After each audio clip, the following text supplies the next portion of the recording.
Welcome back, everybody. Ready to dive into another fascinating bit of history. Always up for a good deep dive. What are we looking at today? We're tackling the Vietnam War, but not the typical battles and dates stuff. Today is about how the U.S. military tried to adapt their tactics in this really different kind of conflict. Oh, that's an interesting angle. The U.S. military is usually seen as super powerful and flexible. So, what went wrong in Vietnam? That's what we're going to figure out. And we've got a really insightful paper from a student at the Canadian Forces College to help us. It analyzes why this particular war was such a struggle for the U.S. military. And it's important to remember, this deep dive isn't about pointing fingers or saying who was right or wrong. It's about understanding those struggles and the nuances of this complex event. What were the challenges? What can we learn from them? Exactly. All right, so to start, a little context. The world after World War II was changing rapidly. European empires were crumbling, communism was gaining ground, and the U.S. was right in the middle of Cold War tensions. Ring any bells? A familiar story, unfortunately. The U.S. had just emerged from a massive global war where their military might was key to victory. So naturally, they approached Vietnam with a similar mindset, a mindset geared towards conventional warfare. And initially, their goal was to support the South Vietnamese government and prevent the spread of communism throughout Southeast Asia, that whole domino effect theory. Right. And we've got North Vietnam, the DRV against South Vietnam, the RVN with the Viet Cong, the VC fighting a guerrilla war in the South, Ho Chi Minh leading North Vietnam, General Westmoreland in charge of U.S. forces. Big names we'll be talking about today. Okay, now here's where it gets really interesting. We see a clash of styles. The U.S. military, strong believers in conventional warfare, large-scale operations, heavy firepower focused on taking out the enemy's military. But the Viet Minh and later the VC were masters of guerrilla warfare. Hit-and-run tactics, blending in with civilians, using the jungle terrain to their advantage. Not exactly what the U.S. was trained for. And this is where the paper gets insightful. It highlights how the U.S. tried to mold the South Vietnamese Army, the ARVN, into that same conventional force, even though it wasn't really the best approach for the situation on the ground. There's this quote from the paper that really stuck with me. It says, "The Americans were calling the shots." And that's crucial. The U.S. had a hard time adapting not only their tactics, but also how they worked with their allies. It's like they were fighting the previous war instead of the one unfolding right in front of them. But they did try to adapt, right? Like with the Strategic Hamlet program. Ah, the SHP. An interesting case, for sure. Inspired by the British new villages in Malaya, the idea was to relocate South Vietnamese villagers into protected communities, shielded from VC influence. In theory, it was a way to win hearts and minds. Yeah, makes sense on the surface. Protect the people, win their support, and deny the enemy a base. But did it actually work? Well, not quite. These hamlets often relied on U.S. troops for protection, and the moment those troops left for other missions, the VC would just move right back in. The program couldn't achieve its intended goals. And that brings us to a recurring issue. The U.S. military's fixation on body count as the primary measure of success. In a conventional war, that might make sense. But in a counterinsurgency, where winning over the population is just as vital as defeating the enemy militarily, body count alone doesn't tell the whole story. So they might have been racking up kills, but were they actually winning the war? Not necessarily. And a perfect example of this disconnect is the Battle of Khe Sanh. Khe Sanh, that fire base near the Laotian border, became a symbol of the U.S. military's conventional mindset and the limitations of that approach. All right, let's unpack Khe Sanh. What made it so strategically important, and what exactly went down there? Well, Westmoreland, the U.S. general, considered Khe Sanh important for a few reasons. It was a base for launching patrols along the Ho Chi Minh Trail, which was the main supply route for the North Vietnamese and the Viet Cong. Plus, it guarded the western flank of the DMZ, that border between North and South Vietnam. And it also served as a barrier to prevent the enemy from reaching populated areas on the coast. So it was about holding territory, controlling the flow of troops and supplies, protecting the population centers. Pretty classic conventional warfare thinking, right? Exactly. And the North Vietnamese, they were well aware of its importance, too. In 1968, they completely surrounded the base, something like 20,000 soldiers, about 6,000 U.S. Marines trapped inside. Wow, that's a huge difference in numbers. What was the fighting like at Khe Sanh? Intense. Brutal, really. The NVA and the VC, they just hammered Khe Sanh with artillery and launched wave after wave of attacks, just constantly testing those Marines' defenses. The siege lasted 77 days, and just keeping the base supplied was a logistical nightmare. The paper mentions how the NVA and VC were experts at living off the enemy. Basically, they'd capture U.S. weapons, ammo, even equipment, and then turn around and use it against them. Talk about resourcefulness, huh? Yeah, and that's a major difference between the two sides. The U.S. military was heavily reliant on its supply lines, while the communist forces were far more adaptable, able to sustain themselves even with heavy losses. It gave them a certain edge in that kind of environment. So this siege at Kherson effectively pinned down a large number of U.S. troops, preventing them from carrying out those patrols and offensives that Westmoreland had envisioned. Kind of ironic, right? He wants to be aggressive, but his forces are stuck on the defensive. It highlights Westmoreland's focus on finding that one decisive battle, that knockout blow, inflicting massive casualties. But he may have underestimated the enemy's willingness to absorb those losses to achieve their own objectives. They had a very different perspective on the war. So in the end, what happened at Kherson? Did they manage to hold the base? No, they abandoned it in June 1968. By then, General Creighton Abrams had replaced Westmoreland. Abrams had a different take on the war, I think. And leaving Kherson was a recognition that it was no longer strategically important, especially given the high cost in terms of casualties and resources. And here's another twist. The paper points out that while the U.S. was preoccupied with Kherson, the North Vietnamese were busy building roads and infrastructure that allowed them to completely bypass the Ho Chi Minh Trail. They adapted while the U.S. remained fixated on a single objective. It demonstrates how even tactical victories, like inflicting heavy losses at Kherson, could distract from the bigger strategic picture. It's about seeing the whole board, not just one square. So the U.S. was trying to disrupt the Ho Chi Minh Trail, but it wasn't all about conventional warfare, right? There were covert operations too, like Typhoon. Typhoon, yeah, that was a fascinating one. They sent small, highly trained units into Laos, which borders Vietnam, to try and disrupt enemy activity on the trail.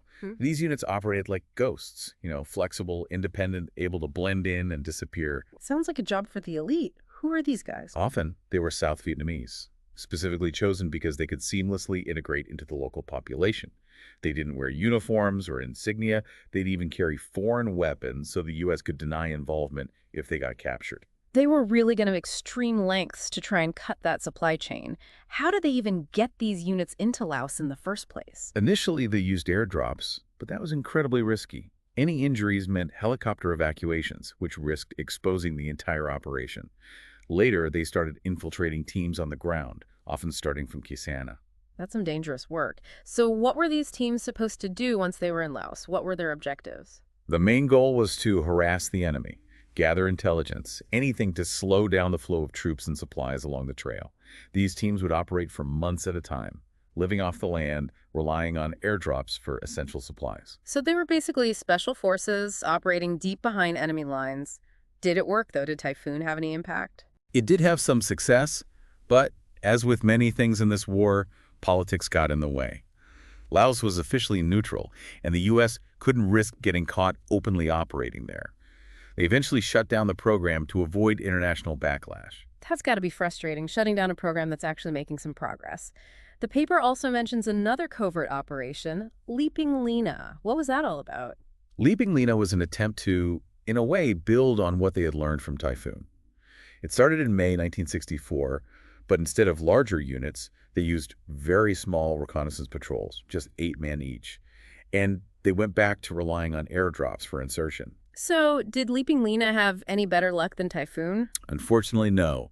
It was a complete disaster. Most of the patrols were captured almost immediately, and they barely gathered any useful intelligence. It seemed like the U.S. just couldn't find the right formula for these covert operations. And instead of refining these more unconventional methods, they ended up reverting back to conventional warfare, right? The massive bombing campaigns, Agent Orange defoliation, relying on those huge fire bases like Kinsk. It's like they were constantly searching for that quick solution, that knockout punch, instead of embracing a more long-term, patient, and adaptive strategy. But the U.S. wasn't always going it alone. They did try to work with some local groups, one being the Montagnards. They lived in the Central Highlands, right in the path of the Ho Chi Minh Trail. Now, that's interesting. I know the Montagnards were often overlooked, but they knew that terrain like the back of their hand. How did the U.S. end up working with them? The CIA, they initiated a program called the Civilian Irregular Defense Group, or CIDG. The basic idea was to train and equip the Montagnards to defend their own villages and disrupt enemy activity along the trail. It was an acknowledgement that local knowledge and expertise were invaluable assets in this type of war. And how did it go? Was the CIDG program successful? In the beginning, yeah, it was actually quite successful. The Montagnards, they proved to be incredibly effective, providing key intelligence, disrupting enemy supply lines. But like we saw with the Strategic Hamlet program, the CIDGG's success was very dependent on consistent U.S. support and resources. So when that support wavered, the program suffered. It feels like a recurring theme in this war, doesn't it? It does. And there were other complicating factors. The South Vietnamese government, they didn't always trust the Montagnards, and the Montagnards themselves had internal divisions. They weren't always enthusiastic about being pulled into a conflict that didn't directly benefit them. Another missed opportunity, it seems. But the paper also talks about a more focused counterinsurgency effort, the Phoenix program. What set Phoenix apart from these other programs? The Phoenix program, that was a very different animal from the CIDG or Typhoon. Hmm. Phoenix was laser-focused on neutralizing the Viet Cong's leadership within South Vietnam. It wasn't about going after their supply lines or winning over the general population. It was about disrupting the insurgency by taking out its key figures. So how did they identify and target these VC leaders? How did the program work? It was a complex, multifaceted operation that involved intelligence gathering, infiltration, and often direct action. The CIA played a major role in Phoenix, and U.S. Navy SEALs were heavily involved in carrying out the more sensitive missions. It sounds like something straight out of a spy movie. In many ways, it was. They employed various tactics, everything from espionage to ambushes, and they often dressed as civilians to blend in with the population. The SEALs, they developed a pretty fearsome reputation among the Viet Cong, who called them the men with green faces because of their camouflage paint. So were they effective? Did they manage to disrupt the Viet Cong leadership? Well, they had some notable successes. They captured or killed a significant number of high-ranking VC figures. Even the Viet Cong themselves, after the war, acknowledged that Phoenix had hampered their operations. But it wasn't a perfect solution. No easy answers in this kind of conflict. What were some of the challenges they faced? What limited the program's effectiveness? Well, manpower was a constant issue. The Navy had strict limits on the number of SEALs they could deploy to Vietnam at any given time, and they had these strict rotation policies to avoid burnout. It meant that valuable relationships and that vital local knowledge were constantly being lost. It must be incredibly difficult to build trust and maintain momentum when you're constantly rotating people in and out of an operation like that. Absolutely. And there were also some serious ethical and legal questions surrounding Phoenix. The program's focus on targeted killings, it raised concerns about due process and the potential for civilian casualties. These concerns eventually contributed to the program being scaled back in the later years of the war. Even with programs like Phoenix, which did have some measure of success, it feels like the U.S. military never truly reconciled these unconventional methods with their larger strategic objectives. That's a good point.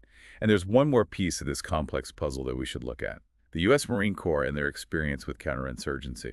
Now we're talking. The Marines have a long history of fighting in unconventional environments. So what was their approach in Vietnam? How did they try to adapt? Well, the Marines had a more decentralized command structure compared to the Army. They really emphasized small unit tactics, adaptability, and working closely with local forces.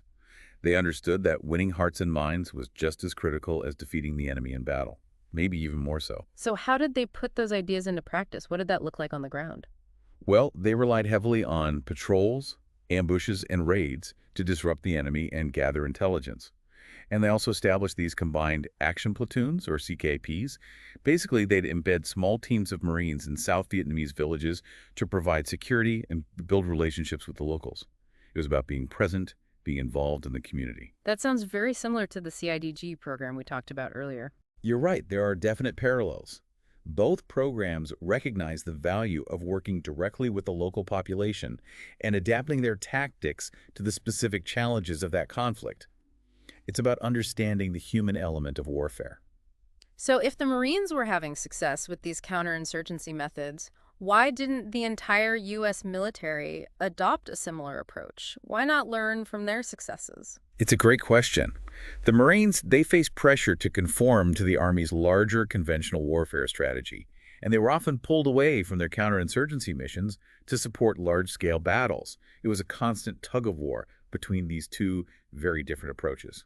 It seems like that institutional bias towards conventional warfare just kept cropping up, even when there was evidence that other methods might be more effective. It's like they had the knowledge and the expertise within their ranks, but couldn't fully break free from their traditional way of thinking. It was tough for them. Imagine being Marine, trained for this kind of close quarters, unconventional fighting, and then being pulled away to fight a more traditional battle that doesn't play to your strengths. It seems like a real missed opportunity. They had these pockets of expertise within the military, but the overall strategy just didn't prioritize those approaches. So, circling back to our paper, what's the big takeaway here? Why was Vietnam such a struggle for the U.S. military? Well, this paper argues that it wasn't simply about the strength of the North Vietnamese or the Viet Cong.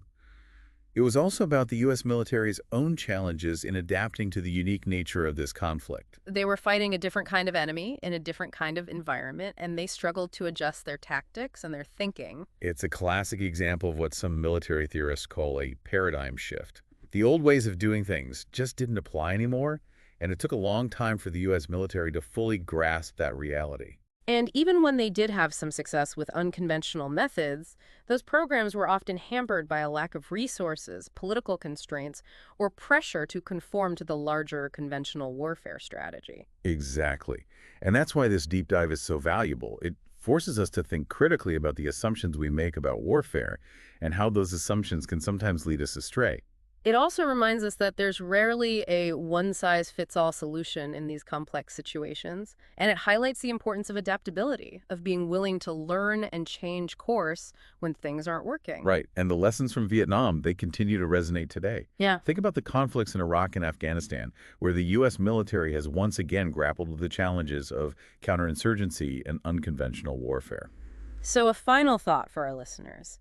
Given these ongoing challenges, how can the U.S. military apply the lessons from Vietnam to future conflicts? How can they avoid repeating the same mistakes? It's a question that military leaders and policymakers are still wrestling with. There's no easy answer, but I think part of it is about fostering a culture of adaptability within the military, being open to new ideas and approaches, and recognizing that the next conflict will likely be very different from the last one. And being willing to work closely with local populations, understanding their needs and perspectives, and building genuine partnerships based on trust and mutual respect. Absolutely, and that's what makes studying history so vital. It helps us understand the past, learn from our mistakes, and hopefully make better decisions in the future. Well said. Thanks for joining us for this deep dive into the Vietnam War and the U.S. military's struggle for adaptation. We hope you found it insightful and thought-provoking. Until next time.